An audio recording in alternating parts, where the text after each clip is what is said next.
നമ്മുടെ ശരീരം തന്നെ നമ്മുടെ പ്രതിരോധ വ്യവസ്ഥയിൽ ഉണ്ടാകുന്ന തകരാറ് മൂലം ഉണ്ടാകുന്ന രോഗമായിട്ടാണ് ഇതിനെ നമ്മൾ കണക്കാക്കുന്നത്.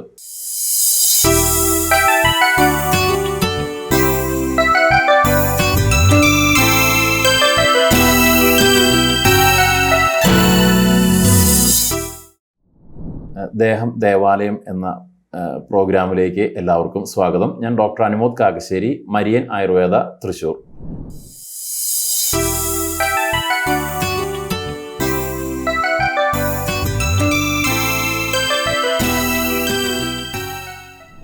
സോറിയാസിസ് എന്ന് പറയുന്ന രോഗത്തെക്കുറിച്ച് നമുക്കെല്ലാം സുപരിചിതമാണ്. ഒരു പക്ഷേ ഒരു സോറിയാസിസ് എന്ന് പറയുന്ന രോഗത്തെ വളരെ ഭയത്തോടു കൂടിയാണ് പലപ്പോഴും നാം വീക്ഷിക്കാറുള്ളത്. എന്താണ് സോറിയാസിസ് എന്ന് പറയുന്ന രോഗം?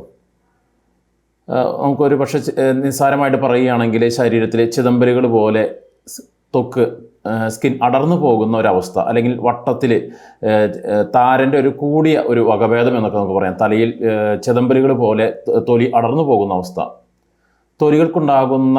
ശരീരത്തിൽ തൊലികൾക്കുണ്ടാകുന്ന അമിതമായിട്ടുള്ള വളർച്ചയാണ് ഒരു തരത്തിൽ സോറിയാസിസ് എന്ന് പറയുന്നത്. ഇത് മോഡേൺ പ്രകാരം പറയുകയാണെങ്കിൽ ഇതൊരു ഓട്ടോ ഇമ്മ്യൂൺ ഡിസീസ് എന്ന് പറയാം. നമ്മുടെ ശരീരം തന്നെ നമ്മുടെ പ്രതിരോധ വ്യവസ്ഥയിൽ ഉണ്ടാകുന്ന തകരാറ് മൂലം ഉണ്ടാകുന്ന രോഗമായിട്ടാണ് ഇതിനെ നമ്മൾ കണക്കാക്കുന്നത്. പക്ഷേ ആയുർവേദ രീതിയിൽ ഇതിനെ ചിന്തിക്കുമ്പോൾ പലപ്പോഴും നമ്മുടെ ദഹന വ്യവസ്ഥയിലുണ്ടാകുന്ന തകരാറുകളാണ് സോറിയാസിസ് എന്ന് പറയുന്ന രോഗമായിട്ട് പരിണമിക്കുന്നത് എന്ന് നമുക്ക് കാണാനായിട്ട് സാധിക്കുന്നു.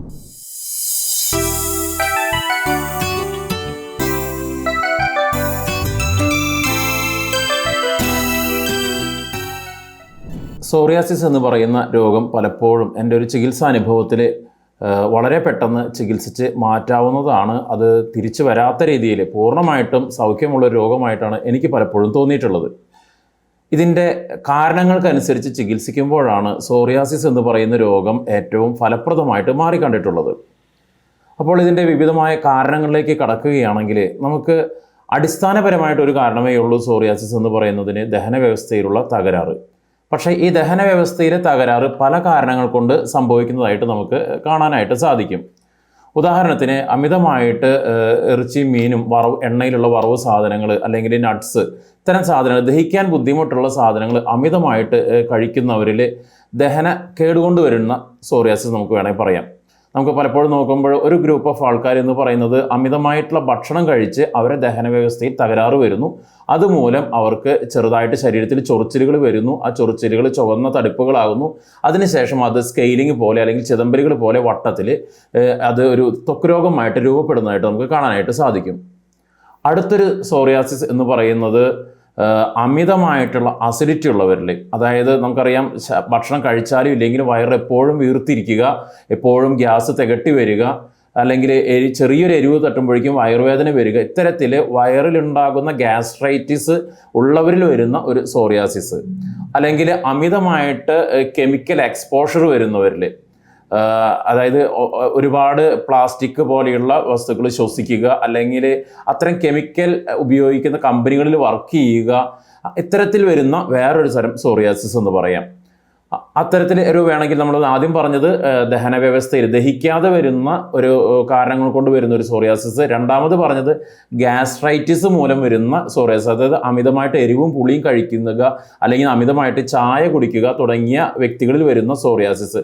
മൂന്നാമത് പറഞ്ഞത് കെമിക്കൽ എക്സ്പോഷർ, അതായത് ഒരു കെമിക്കലിൻ്റെ ഒരു പ്രസൻസിൽ ജീവിക്കുന്നവർ, അല്ലെങ്കിൽ അത്തരം ഇൻഡസ്ട്രിയിൽ വർക്ക് ചെയ്യുന്നവർക്ക് വരുന്ന മറ്റൊരു തരം സോറിയാസിസ്.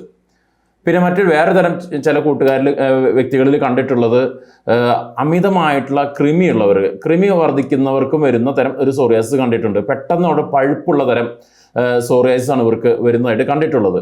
അതായത് ഇവർക്ക് ഭയങ്കര കൃമിശല്യം ഉണ്ടാവും. ഈ കൃമിശല്യം കൂടുമ്പോൾ ഇവരെ ദഹന വ്യവസ്ഥയിൽ എന്ത് കഴിച്ചാലും ദഹിക്കാതിരിക്കുകയും ഗ്യാസിൻ്റെ പ്രൊഡക്ഷൻ, അമിതമായിട്ട് വയറ് വീർക്കുക, അത്തരത്തിലുള്ള ഗ്യാസിൻ്റെ പ്രതിലോമഗതി അല്ലെങ്കിൽ ഉദ്ഗാരം ഉണ്ടാവുക, അത്തരത്തിലുള്ള കൃമി കൂടുന്നവരിൽ വരുന്ന തരം സോറിയാസിസ് നമുക്ക് ചികിത്സയിൽ കാണാനായിട്ട് സാധിക്കും. അതിനേക്കാൾ ഉപരി വരുന്ന മറ്റൊരു തരം സോറിയാസിസ് എന്ന് പറയുന്നത് അമിതമായിട്ടുള്ള ടെൻഷൻ, ആങ്സൈറ്റി ഉള്ളവരിൽ വരുന്ന തരം സോറിയാസിസ്. ഇവർക്ക് ജോലിയുമായിട്ടുള്ള ബന്ധപ്പെട്ട കാര്യങ്ങളുണ്ടാകുന്ന ടെൻഷനായിരിക്കാം, അല്ലെങ്കിൽ വീട്ടിലുണ്ടാകുന്ന കൊച്ചു കൊച്ചു കാര്യങ്ങളിൽ എപ്പോഴും ടെൻഷൻ അടിക്കുക, അതേപോലെ തന്നെ അതിനനുസരിച്ച് തെറ്റായിട്ടുള്ള ഭക്ഷണക്രമങ്ങളും കൂടി വന്നു കഴിഞ്ഞാൽ ഇവരിൽ വരുന്ന സോറിയാസിസ് ഉണ്ട്. അപ്പോൾ അടിസ്ഥാനപരമായിട്ട് നമ്മൾ രോഗി കടന്നു വരുമ്പോൾ ഇത്തരത്തിലൊരു 4-5 കാരണങ്ങളെ അസസ് ചെയ്തുകൊണ്ട് ഈ ഒരു വ്യക്തിയിൽ ഏത് കാരണം കൊണ്ടാണ് ഈ ഒരു സോറിയാസിസ് ഉണ്ടായതെന്ന് മനസ്സിലാക്കി അതിനനുസരിച്ചുള്ള ചികിത്സ ചെയ്തു കഴിഞ്ഞു കഴിഞ്ഞാൽ ഈ സോറിയാസിസ് എന്ന് പറയുന്ന രോഗത്തെ നമുക്ക് തിരിച്ച് മാറ്റി പൂർണ്ണ സൗഖ്യം, അതായത് പെർമനൻ്റ് ആയിട്ടുള്ള ക്യൂർ കൊടുക്കാൻ പറ്റുന്ന ഒരു രോഗം തന്നെയാണ്.